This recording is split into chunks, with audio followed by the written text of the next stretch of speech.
Welcome back, everybody.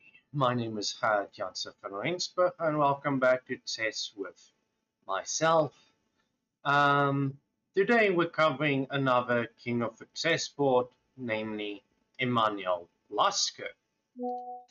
So, Emanuel Lasker, who can also be called the philosopher king of chess, was born on December 24th, 1868, and he died on 11th January 1941. And he was world champion from 1894 to 1921. So that means he was world champion for 27 years, and he died at the age of 72.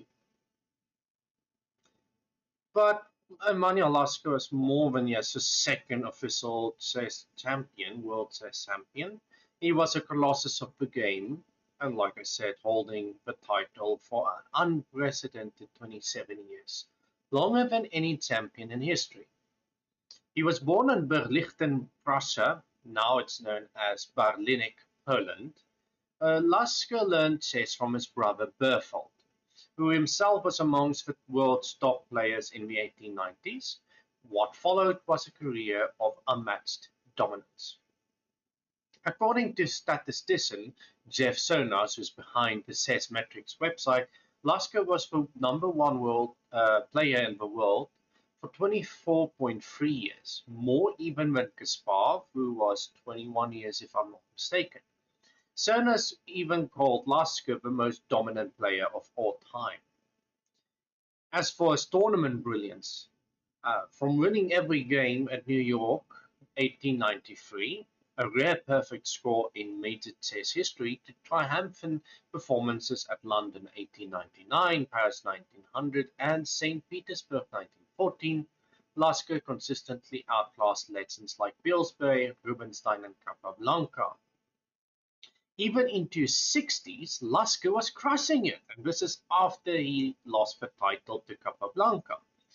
He placed third place undefeated at Moscow 1935, ahead of names like Capablanca, the world champion, and Spielman.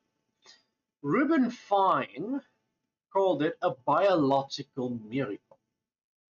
So, before winning the title, Lasker beat nearly everyone, from Bird and Blackburn to Sowalter and Sigorin.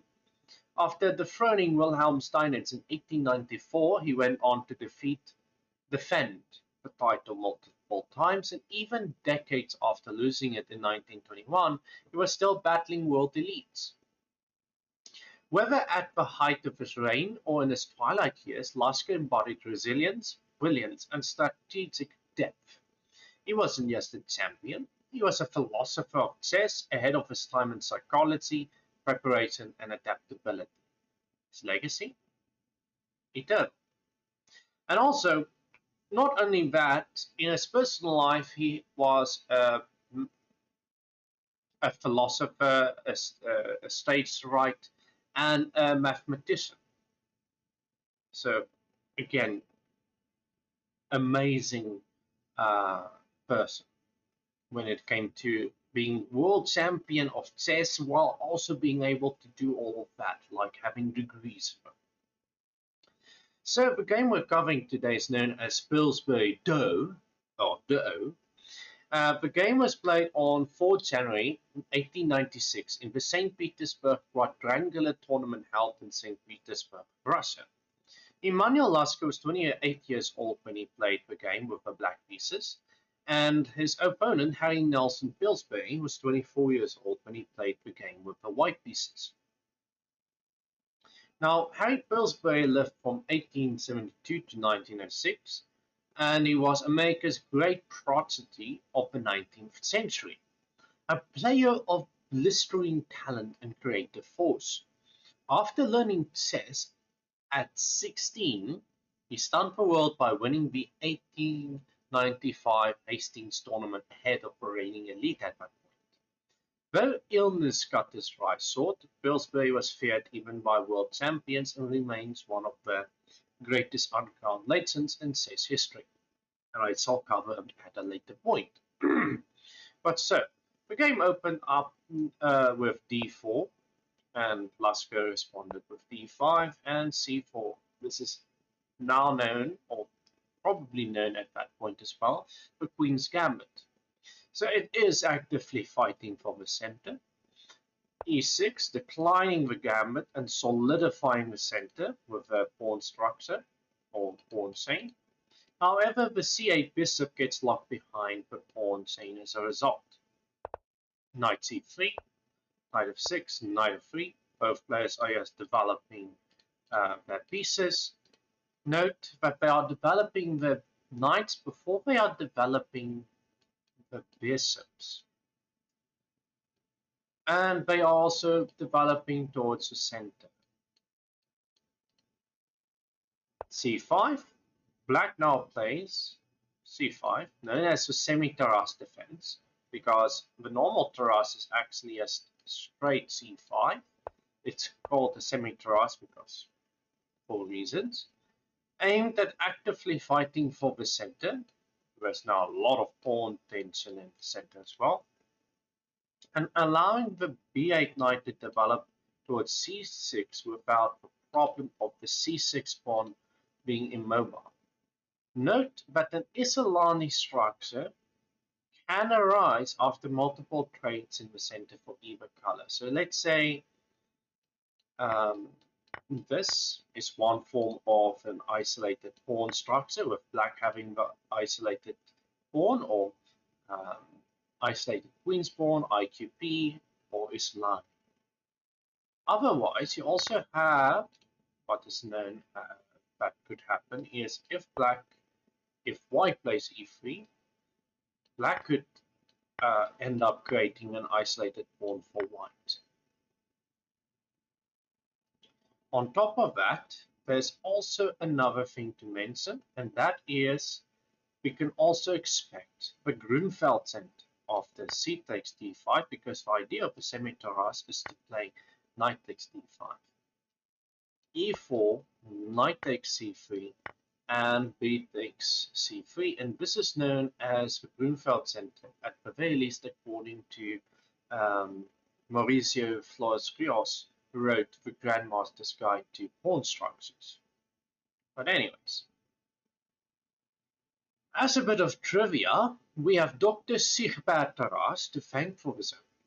He advocated for the terrace basically his entire life as a chess player. So, bishop d5, white opts to keep tension in the center.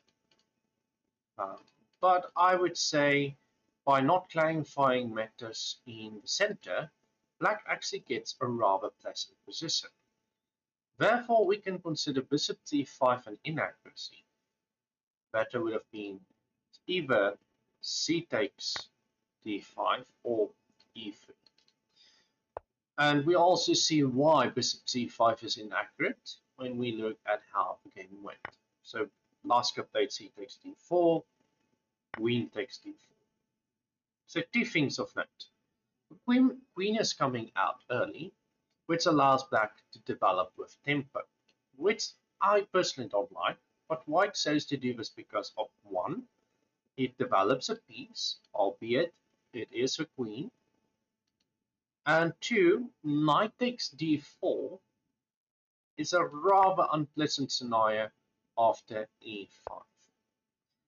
There's multiple lines that happen here. So bishop takes on f6 and d takes f6. If a queen doesn't work, queen is just losing after knight takes d5, or at least worse. So c takes f6, knight c2, d4, and d5 followed by e6, and black has the central controlled space, and I would say easier development and an open T file to work with. The other option was after e5 is knight f3, d4, d5, and then yes, simply e7, and we're getting ready to castle. We might be even planning of knight takes on d5. If pawn takes, we take here, and we just win a piece. And similarly, we still get a good position. Otherwise, after e4, knight takes e4, bishop takes d8, bishop e4, knight e2, bishop takes d2. Knight takes d2, I wouldn't say is as good. So bishop takes d2, check, queen takes, knight takes, king takes, and black ends up with an extra piece. So queen takes d4 is therefore played by Pillsbury. And by the way, this line is nowadays called the Pillsbury variation. But I believe with queen takes d4, it's known as primitive Pillsbury variation. So knight c6, queen h4. It is increasing pressure on the knight. I don't think the move is bad, but in this position, so if you look at theory, okay, I don't have any theory on hand for this, but the engine prefers bishop takes f6 to keep the position closer to what is known as dynamic equilibrium. So for example, bishop takes f6. If queen takes, the queen can now move, or rather trade, and it's equal material, and pawn structure slightly weakened for black, but more central control in that variation. So I get to push my e pawn and d pawn. It's not too bad for black, but still a worsened pawn structure, if you will. On the other hand, if I take back with the pawn, now queen h4 keeps putting pressure on the pawn. And the last possible option is after takes, takes, and takes, and we have again equal material. So, knight e7, bishop e7 was instead played after queen h4, and the pin is broken. Long castle. This seems crazy to go for this, but admittedly it feels slow to castle short as white. But if we ask whose king is weakest, I would say white is. Not because of the pawns being pushed, although that is maybe a factor, but because black can more easily bring pieces into an attack than white can. There's no easy way for white to open up the center while the king is in the center. And even if the king castles short, there's no real easy way to launch an attack. So queen a5 is played here, followed by e3. Now this is another interesting moment. I don't dislike the move at all. In fact, I didn't even realize that there is anything wrong with the move because it opens up the light squared bishop. And but funnily enough, again, the problem with this move is it has to do with tension. Namely, the better move here would have been c takes d5, e takes d5, and just to be pretty correct, after e4, d takes e4, bishop takes on f6, bishop takes f6, queen takes on e4, bishop e6, and bishop c4, short castle, and basically all of white's pieces enter the game in this line, and most of white's problems are solved.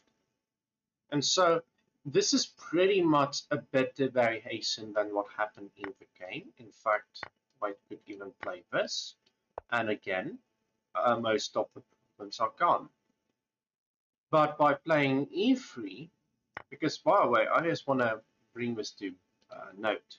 If you look at this position, it doesn't feel like white is drowning or being suffocated. It feels like white can breathe in this position. But if we look after move 13 in the game, we'll find that it feels like white doesn't have a lot of room to move. And so also by doing this, it opens up the center. So bishop d7 was played. Now black is one move away from connecting the rooks and being done with development, and king b1. It is an understandable move, trying to release the c3 knight from defending the a2 pawn. But black is close to unleashing a hellstorm on white, and white is not at all ready to meet it. Their rooks are not connected, and their bishop is not developed, and there's absolutely no pawn storm in sight either. So h6 is played. Mind you, this is not a threat right now, but I think the reason this is played is to set up a threat. So I'm not threatening of taking right now because currently the pawn is pinned to the rook, but when I castle, you'll have to respond to it. So c takes d5 was played, releasing tension in the center and trying to say that the isolated pawn will be an issue for black. But it is not the endgame yet. Therefore, the pawn is not a problem at this point. And also by, okay, the light square bishop for white scope increases, but so does the light square bishop for black. So e takes d4, knight d4, black blockading the pawn, as you should do. Castle, and now black will have to respond. Bishop takes f6, bishop takes f6, and queen h5. So as I said before, if you look at this position and the position I showed you earlier, not all of white's pieces are out, and it does feel like that even though black doesn't have a space advantage, it almost feels like it. So taking stock of the position, black also now has the bishop pair and a more apparent attack with the open c file, and yeah, it's much easier for black to coordinate an attack than it is for white. White doesn't have all their pieces developed, and like I said, the attack seems almost non-existent. So now Lasker plays knight takes d4, changing the pawn structure yet again because rook takes is not a good idea, and opening a c file for black. Yes, I know, it was already open, but now there is not a knight blocking it, which will prove to be very important as seen in the game. E takes d4 and bishop e6, just protecting it, improving the position of the bishop a bit, and f4. So white starts a pawn storm with the idea of opening files for his own attack or diagonals, but we can see that even if the f file, is open up and the pawn is no longer on the board, that there is no real attack or piece that can make use of the f file immediately, because this bishop is still on f4. Now, funnily enough, the best move here, and it is actually quite nice when you look at it, is bishop c4. You can't take as black because then the queens get traded. So, yeah, it's a very interesting move, not gonna lie. I can't quite remember what the move is that black should play here. Black should play rook a to d8. But the position is better for black. And yeah, this is pretty much to allow the rooks to be connected, developing the bishops and forth. The recent bishop d3 is not a move as bishop takes d4. But f4 is the next best move. And after rook a to c8, we get f5 by white. And here we see a beautiful. What would you play? Pause the video, come back to me in however long you want, and then look to see if your move is correct. So I will reveal the move in 5, 4, 3, 2, 1, and it is rook takes c3. If you said rook takes c3, then congratulations. Otherwise, bishop d7 is also a good move. In fact, The engine prefers it slightly more, but it says how good a player Lasker was and how good the position for black is. But rook takes c3 is still the second best move and a good. Now, why is bishop d7 preferred? Well, the ensign believes that the position is better for black, and black still has a massive attack after bishop d7. And black's, you don't need to sacrifice this bishop as well. But there's just a slight hiccup in my opinion, and that is that if you go down the bishop d7 path, you have to ask yourself where the attack is at some point. Um, it is better for black, don't get me wrong. It's just not as clear cut long term, in my opinion, um, to convert. It takes a lot more time. Therefore, even if Lasker's rook takes c3 isn't best, I would call it the best practical move. And as John Nunn said in his book Chess Course on this game, it is a well-judged attack and takes courage to go for a sacrificial combination when you have a safe alternative. He also noted, but it should be noted that after bishop d7, it can lead to opposite colored bishop scenario that could give white hope for a draw. None gave the following line of queen f3, bishop a4, knight takes a4, queen takes a4, queen b3, queen takes b3, and 8 takes b3, and rook f to e8. And as you can see, opposite colored bishops, but this should still, according to None, be better. The ensign, however, thinks that bishop c6 is the best move. Afterwards, I will show you some of the ideas: b5, b4, trying to keep this knight. If bishop d3 is played as an example, we can... Actually, I'm not sure you can play here, but b4 is just for straight up follow up and kicking the knight. There's also the option of g4, and this gets more complicated.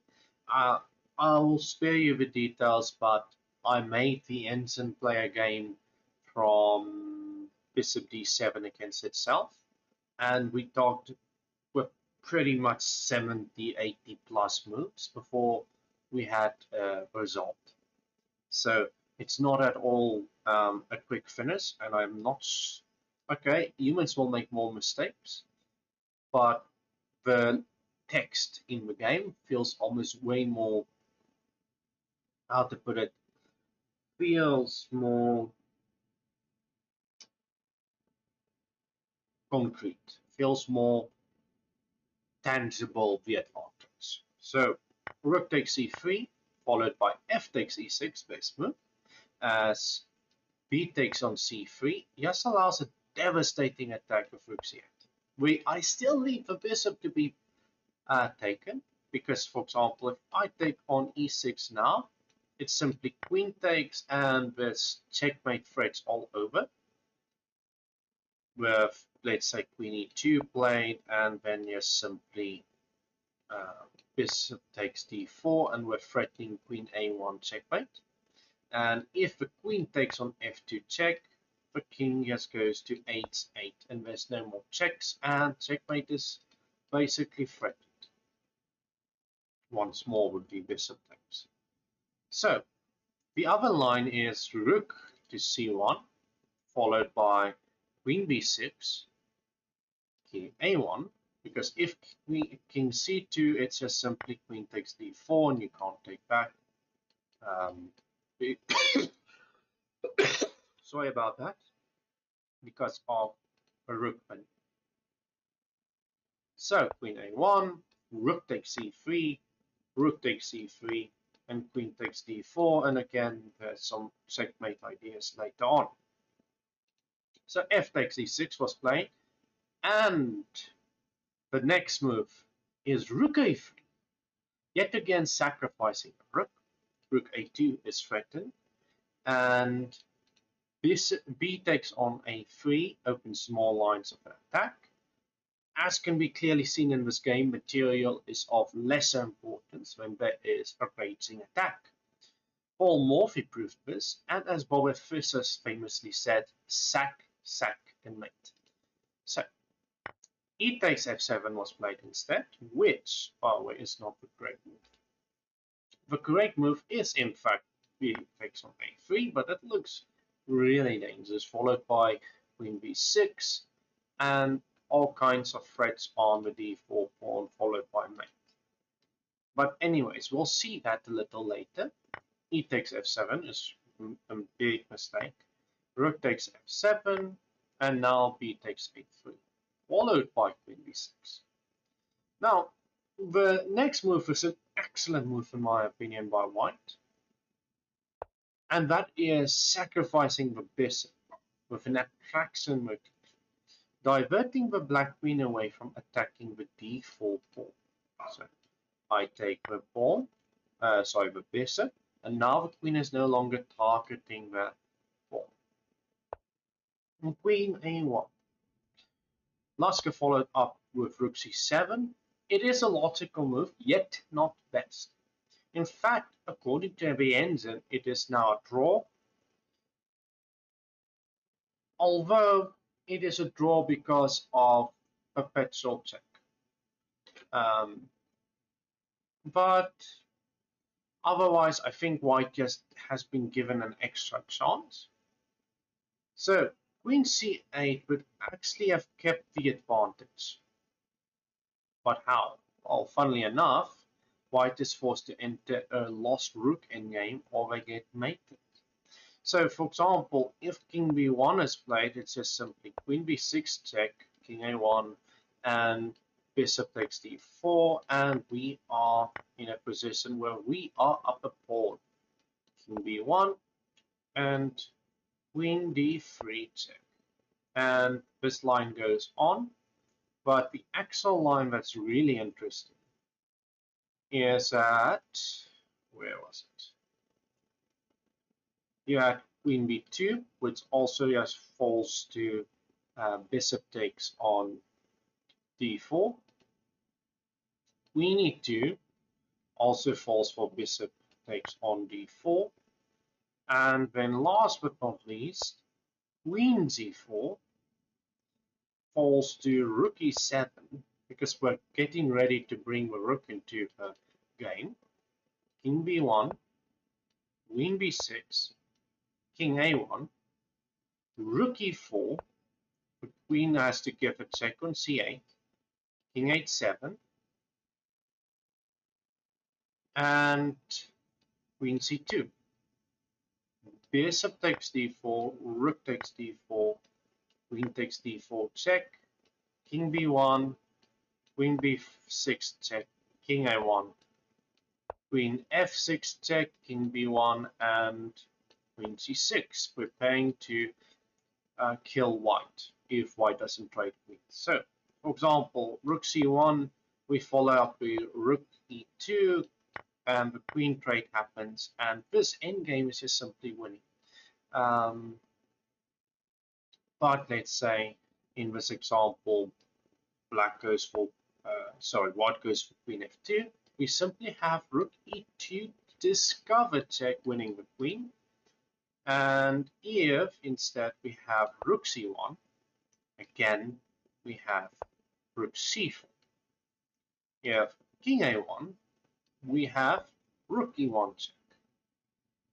And if king b2, it's simply put e6, rook c1, and d4, queen takes on g6, king takes on g6, and a4.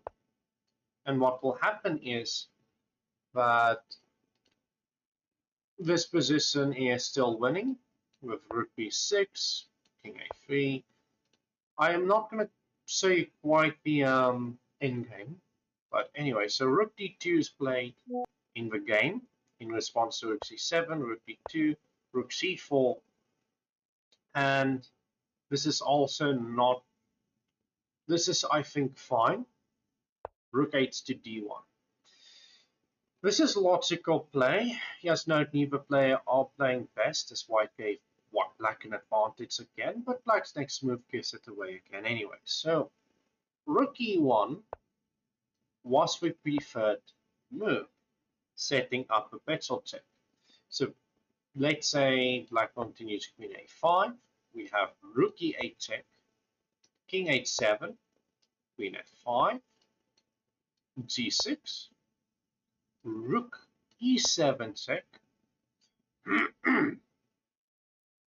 and bishop g7, rook takes, king takes, queen e5 check, and if the king goes back to h7, it's simply e7 check, and we has check black into oblivion, and it's a draw. So rook c3 is played. The reasoning behind this move is similar to what should have been played, queen c6, threatening rook c1 check. Rook c3 is just unfortunately too slow, so if rook c6, king b1, we have bishop g5, and you can't protect the c8 square. That's unfortunately no way to do it. And you have rook e1, which is the both preferred move because you were sacrificing it but setting up a perpetual check again. We have played king h7 and now queen d1 again giving up the rook. And that is in fact the best move for black. King b2, on the other hand, also doesn't work because of queen b6 check. The king has to go back to a1, and now it's simply rook takes d4, rook takes, bishop takes, rook takes, and queen takes. King b1 and e4 check, and we will simply start eating up pawns and be ready to push our past pawn, which is not blockaded, and we have connected pawns as well, which is better than what white has. So queen f5 is played instead of rook e1. Queen c4. I don't want to critique this move too much, but it actually gives white chances. And in fact, rook c5 and rook c4 and king h8 are the top moves preferred by the enzo. So, king b2. White is correct in moving the king to stop the threat of rook c1, but they moved the king to the wrong square. Indeed, this king b2 is a losing move, and king b1 would have allowed white to play for something more. So now again, I leave the position up to you, the viewer, to pause again, think about what should be played by black, and then coming back in to see what's going on. So I will reveal the move in, you know what, I'll actually cover what should have been played of king b1. So b5 check, uh, rook b2, and basically I'm offering a rook trade, and there's no real way of proving an advantage, and black steadily gets pushed back because, well, you can't allow trades right now because, for example, a rook trade, I don't have a definite attack as black, and the rook trade would leave me with a bishop versus rook, which the less pieces were on the board, the more and more the inequality becomes apparent. So, for example, 8 versus 7 pawns is not a problem, but 1 versus 0 pawn, that's a problem. But anyways, and the move is rook takes a3. It's a second rook sacrifice on a3. Now, black is threatening mate in 4 with rook takes a2 or queen takes a2 for that matter. And so white has to respond to it. But how? In fact, queen e6 is a correct move, but I believe Pillsbury played it for a different reason. King h7, and the move that has to be played here is Queen f5 check, King g8, and now it's just simply King b1, protecting the pawn. But that's not why Pillsbury played Queen e6. He played it to play King takes a3. Black to move and play the excellent fix. Do you see it? 5, 4, 3, 2, 1.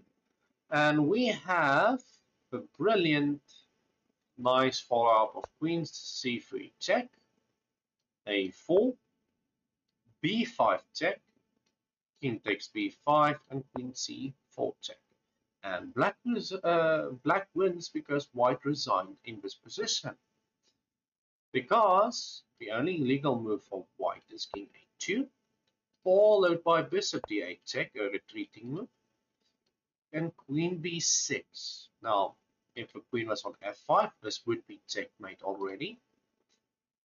But with Queen b6, we have either pawn takes on a6 checkmate, or bishop takes on b6 checkmate.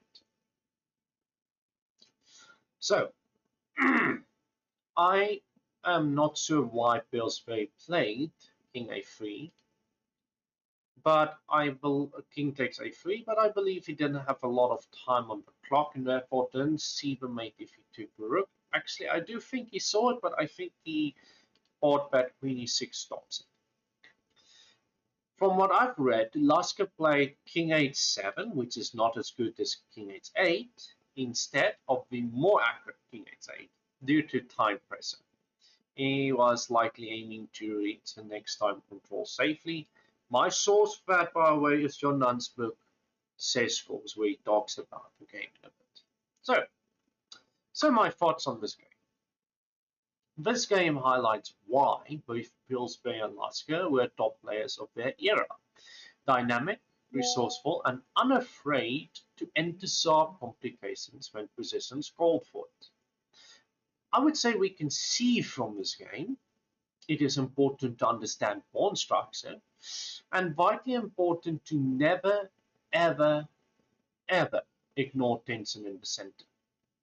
We also saw how detrimental it can be to be behind in development, and that bringing out the queen early allows for easy development for the opponent if they can develop with tempo, as we saw that Lasker did. I think a good spot in the game to illustrate my point of development is in fact actually rook a to c8 on move 60. This position.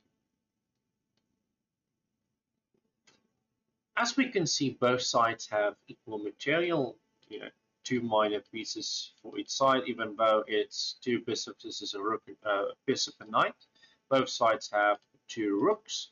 Both sides have a queen, in fact. And there's equal amounts of pawns on the board. But it feels like black is in fact 13 points up in material because of white's lack of development. These three pieces, these three, aren't playing, whereas these three are more than in the game.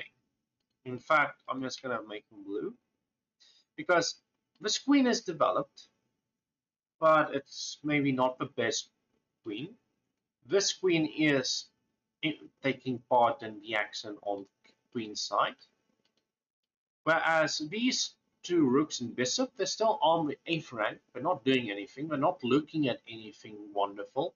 Whereas the black pieces, the bishop is looking at this very juicy pawn on d4. The rooks are moving to go on the open file and open things up in front of white's king. And after the rook takes on c3, we have in fact, after the b takes on a3, It still feels like black is up material, even though white is actually up a piece and an exchange. Actually, black is just straight up a rook. Sorry, white is just straight up a rook, so sorry, not that. So, white is up a rook, but it still feels like black is up in material because of the developed pieces. And it is about the fact that the black pieces are so easy to bring into the attack. They are really active, unlike white's pieces. Another really illustrative moment is, in fact, the last few moves in the game, the checkmate. Had white, instead of queen e6, just played king takes on a3, and we follow the checkmate line that follows here. Just want to actually, sorry about that, I got the line a little bit wrong. So had this happened instead, we would see that the game would have ended with black still down the exchange, a rook, and that's it. Black is missing a rook, and he's down the exchange, and yet he still won. It still ended in checkmate for black. This underscores how irrelevant material becomes in the face of a decisive act. So I hope this game was instructional and enjoyable to all receivers, and I hope you learned from this. As always, have a great time.